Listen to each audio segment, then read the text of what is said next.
Le texte de l'imitation que je vais vous lire aujourd'hui parle du jugement, non pas du jugement de Dieu, mais du jugement que nous portons les uns sur les autres.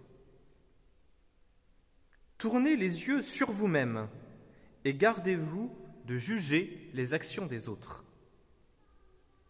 En jugeant les autres, l'homme se fatigue vainement, il se trompe le plus souvent et commet beaucoup de fautes. Mais en s'examinant et en se jugeant lui-même, il travaille toujours avec fruit.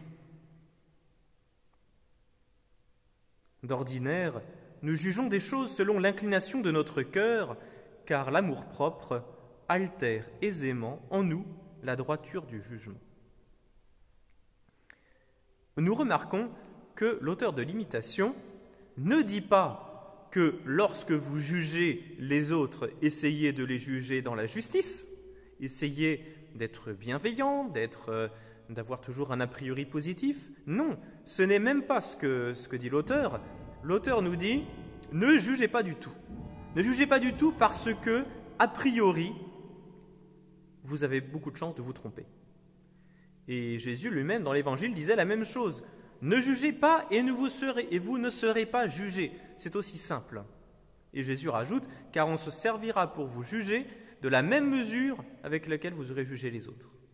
Et donc finalement, Jésus part du principe que lorsqu'on émet un jugement, c'est assez habituellement et assez facilement un jugement négatif. Alors, parfois on peut avoir des jugements positifs sur les choses, mais l'habitude de juger finit toujours par des jugements négatifs. D'abord, parce que nous ne sommes pas habilités à cela. Pourquoi ? Parce qu'il y a effectivement un compte à rendre de la vie, mais de sa propre vie. Chacun rend compte de sa propre vie. Nous n'avons aucune influence sur les mérites que peuvent avoir les autres, si, à moins de prier pour eux, mais dans ce cas, ça se dissocie complètement du jugement.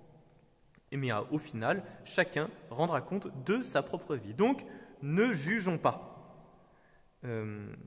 Et l'auteur rajoute encore quelque chose. Il dit pourquoi est-ce que finalement, lorsque nous jugeons, nous nous trompons souvent à cause de notre amour-propre, qui altère en nous aisément la droiture du jugement. Pourquoi ?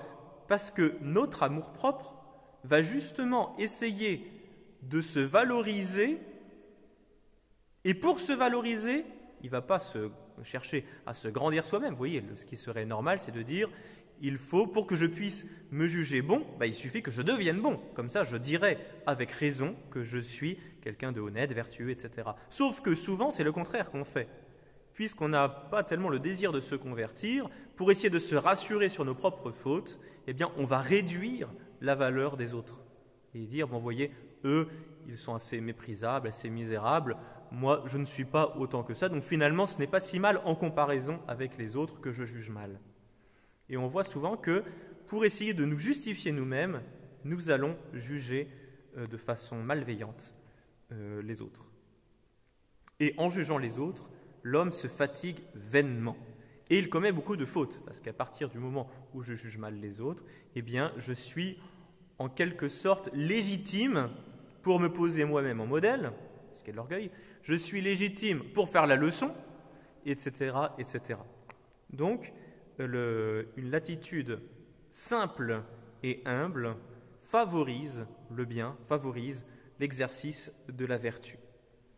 Et surtout, nous permet de purifier nos pensées et de ne nous soucier que de la vérité et d'avoir finalement, lorsqu'on ne juge pas, on finit, et ça de fait, va se mettre en place une façon bienveillante de considérer le monde et les autres.